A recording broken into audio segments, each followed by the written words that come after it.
exciting AI project that we've seen recently. Sahabat AI is an open source model. Supporting Sahabat Indonesia and the Indosat ecosystem. What I learned from Jensen is Sahabat AI lebih dari sebuah platform. Gimana? Kalian udah pernah dengar namanya Sahabat AI? Katanya ini proyek besar dari Indosat, Gotoh, dan juga Nvidia yang bakal bikin Indonesia makin canggih dengan AI.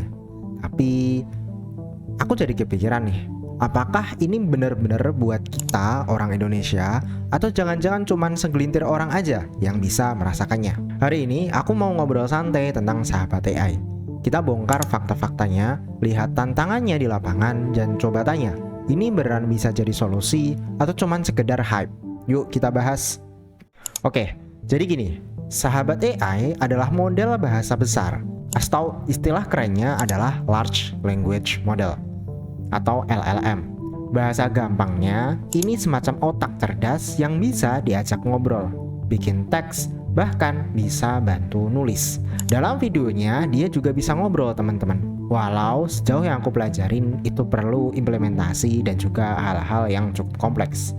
Saat ini, bisakah Anda memastikan apakah Anda masih mengonsumsi levothyroxine, riboflavin, dan digoxin? Untuk saat ini tidak mengkonsumsi obat tersebut. Dan hebatnya, Sahabat AI ini fokus ke bahasa Indonesia ataupun bahasa-bahasa daerah yang ada di Indonesia.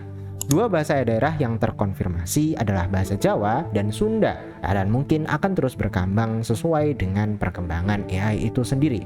Jadi, kalau kalian sering kesulitan nulis tugas atau bikin konten, LLM ini sebenarnya bisa bantu. Tapi ini bukan sihir ya. Teknologi kayak gini kompleks banget. Kita ngomongin AI kelas berat. Sekarang pertanyaannya, seberapa relevan teknologi kayak gini buat orang awam di Indonesia? Mari kita kupas. Nah, kalau sedikit ngomongin hal teknis, LLM atau Large Language Model itu apa sih? Aku punya diagram seperti ini. Dalam diagram tersebut kalian bisa melihat nih bahwa LLM merupakan salah satu core of the core ketika kita ngomongin generatif AI.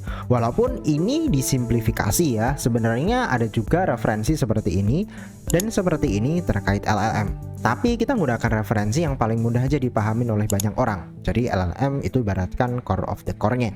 Nah, sekarang harusnya sudah tergambar ya apa yang dimaksud dengan Sahabat AI dan apa yang diluncurkan kemarin itu merupakan hal yang amat sangat dalam, teman-teman. Di luarnya masih ada generatif AI, machine learning, dan AI itu sendiri. Sehingga ketika kalian pengen menggunakan LLM-nya, yang tersedia sekarang baru LLM nih, belum tersedia AI-nya, baru sedia LLM. Kalian harus punya apa dulu? Ku tambahin sedikit seperti ini. Jadi pertama, kalian tentu harus punya laptop dan harus punya internet. Sekarang harusnya kalian sudah tergambar bahwa tantangannya cukup besar untuk bisa memanfaatkan LLM ini untuk orang awam. Karena seperti yang kalian tahu, orang awam nggak semuanya ngerti cara kerja AI. Apalagi prompt nih, ngeprompting yang bagus supaya bisa dipahamin.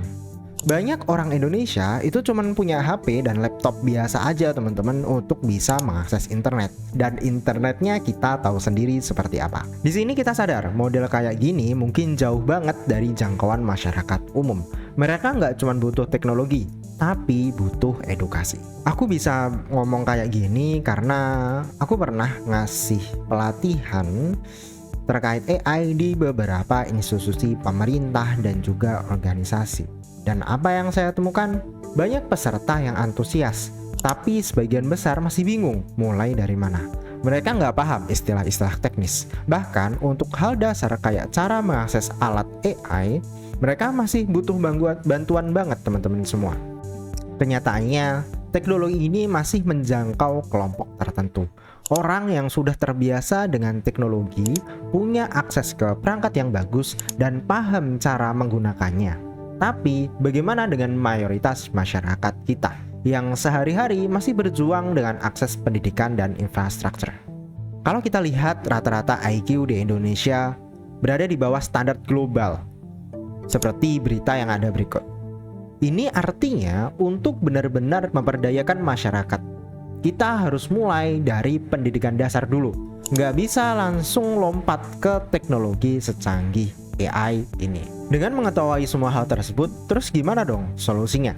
Bagi aku sendiri menawarkan 3 solusi berikut. Pertama, bikin teknologi yang lebih sederhana.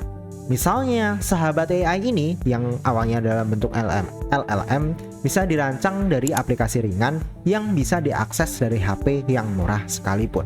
Ini menunjukkan peluang ya bagi teman-teman yang mungkin sudah bisa menggunakan LLM untuk memanfaatkan LLM-nya sehingga bisa menyelesaikan masalah sehari-hari yang teman-teman temui. Kedua, peningkatan literasi digital. Edukasi dasar tentang AI harus menyentuh semua kalangan, bukan cuma orang kota atau profesional. Dalam hal ini, aku punya pengalaman teman-teman, bahwa literasi terkait AI ini sekarang sedang marak di Indonesia. Bahkan beberapa organisasi formal maupun non-formal sedang berlomba-lomba untuk bisa menguasainya. Dan hal ini tidak aku lihat ke orang-orang awam teman-teman sekalian. Karena barrier of entry untuk masuk ke dunia AI ini cukup tinggi, makanya tidak semua orang bisa menikmatinya. Dan disinilah harusnya pemerintah hadir untuk bisa membuat semua rakyat Indonesia menikmati teknologi terbaru ini. Dan ketiga, perbaikan infrastruktur. Tentu, akses internet yang merata itu wajib. Kalau kita mau teknologi ini dirasakan semua orang, kita harus meningkatkan infrastruktur di Indonesia. Menurutku, kalau semua ini bisa dilakukan, sahabat AI bisa jadi solusi yang benar-benar untuk Indonesia, bukan cuma untuk segelintir orang. Jadi, gimana menurut kalian? Apakah sahabat AI ini solusi atau sekedar mimpi? Saya pengen banget dengar pendapat kalian. Tulis di kolom komentar ya. Jangan lupa like, share, dan subscribe buat video-video menarik lainnya. Sampai jumpa di obrolan kita selanjutnya. Terima kasih teman-teman semua.